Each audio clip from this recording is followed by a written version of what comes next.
สวัสดีท่านผู้ชมที่เคารพทุกท่านข่าวล่าสุดเกี่ยวกับการสร้างการก่อสร้างพื้นฐานโครงสร้างขนาดใหญ่ประเทศลาวของพวกเรามีความคืบหน้าไปอีกโครงการหนึ่งแล้วท่านผู้ชมโครงการที่ข้าพเจ้าว่านั่นก็คือโครงการก่อสร้างทางด่วนเวียงจันทน์ฮานอยนั่นเองท่านผู้ชมซึ่งข่าวล่าสุดนั้นก็มีข่าวลุดลอดออกมาว่ารัฐบาลนั้นได้ประกาศแผนหรือว่าได้ประกาศเกี่ยวกับการคัดเลือกแนวทางและก็จุดที่แนวทางด่วนเวียงจันทน์ฮานอยจะตัดผ่านไปเป็นที่เรียบร้อยแล้วท่านผู้ชมซึ่งลักๆนั้นแนวทางเส้นทางด่วนเวียงจันทน์ฮานอยนั้นก็จะตัดผ่านแขวงเนาะอันนี้นับตั้งแต่แขวงไซสมบูรณ์แขวงเชียงขวางแขวงหัวพันเนาะอันนี้แล้วก็สับออกไปใส่ด่านลาวเวียดนามเนาะอันนั้นคือเส้นทางด่วนหรือว่าแล้วเส้นทางด่วนเวียงจันทน์ฮานอยนั่นเองท่านผู้ชม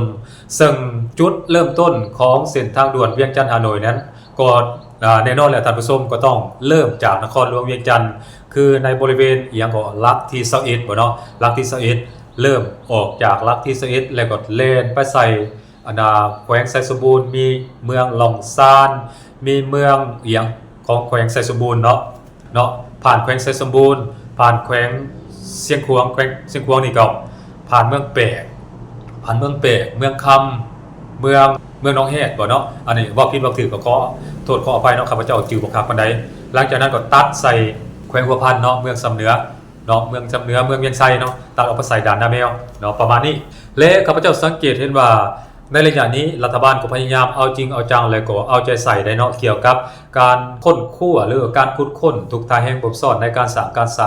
การพัฒนาเศรษฐกิจสังคมโดยเฉพาะแม่นการก่อสร้างพื้นฐานโครงสร้างขนาดใหญ่โดยเฉพาะแม่นเส้นทางคมนาคมขนส่งนี่นะรัฐบาลได้เอาจริงเอาจังและข้าพเจ้าคิดว่าเส้นทางด่วนเวียงจันทน์ฮานอยนี้โดยเฉพาะแม่นจุดที่มันตัดผ่านบ่ว่าจะเป็นแขวงไซสมบูรณ์แขวงเชียงขวางแขวง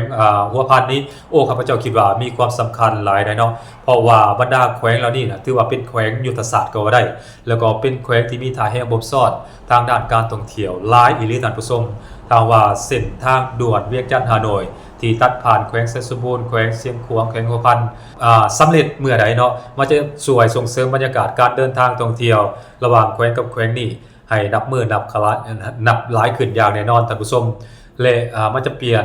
การเดินทางท่องเที่ยวระหว่างแขวงต่อแขวงนี้ไปโดยอัตโนมัติอันหนึ่งอันที่2มาในระยะปัจจุบันนี้เราจะสังเกตเห็นว่าการเดินทางระหว่างแขวงกับแขวงโดยเฉพาะแม่นจากนครหลวงเวียงจันทน์ไปหาแขวงเชียงขวางก็ดีแขวงไซสมบูรณ์ก็ดีแขวงหัวพันก็ดีที่ว่าประสบพบพ่อกับปัญหาหลายท่านผู้ชมเส้นทางนี่ยุ่งยากลำบากหลายเนาะการเที่ยวทางนี่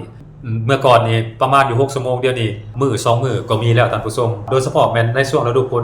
ลำบากแต่แท้ท่านผู้ชมเพราะฉะนั้นข้าพเจ้าก็ขอแสดงความชมเชยเนาะแล้วก็ยินดีเนาะที่รัฐบาลนั้นได้เอาจริงเอาจังเกี่ยวกับการกำหนดแผนและก็การกำหนดแนวทางในการก่อสร้างเส้นทางด่วนดังกล่าวนี้ซึ่งข้าพเจ้าคิดว่าสิ่งหนึ่งที่รัฐบาลควรเอาใจใส่นั่นก็คือต้องเอาใจใส่บังคับเนาะประกาศใส่กฎหมายอย่างเข้มงวดแล้วก็บังคับให้ผู้ที่ได้รับสัมปทานโครงการนั้นต้องเอาจริงเอาจังแล้วก็ลงมือจัดตั้งปฏิบัติโครงการดังกล่าวนั้นให้ปรากฏผลเป็นจริงบ่ให้รอท่าว่าได้งบประมาณปีนั้นปีนี้แล้วจังสิเฮ็ดนะข้าพเจ้าคิดว่าอันนั้นบ่ควรเฮ็ดเนาะเพราะว่าถ้าว่ามันเป็นอย่างนั้นนะมันก็จะเฮ็ดให้แผนยุทธศาสตร์หรือว่าเป้าหมายต่างๆที่รัฐบาลลาวของพวกเฮาวางเอาไว้นะมันจะบ่สำเร็จผลเนาะและพวกเฮาต้องอย่าลืมว่าโครงการใหญ่ๆประเทศลาวของพวกเฮาในระยะผ่านมานั้นมันยังคงค้างหลายท่านผู้ชมบ่ว่าจะเป็นเส้นทางด่วนเวียงจันทน์ฮานอยก็ดีเส้นทางด่วนเวียงจันทน์ปากเซก็ดีเส้นทางด่วน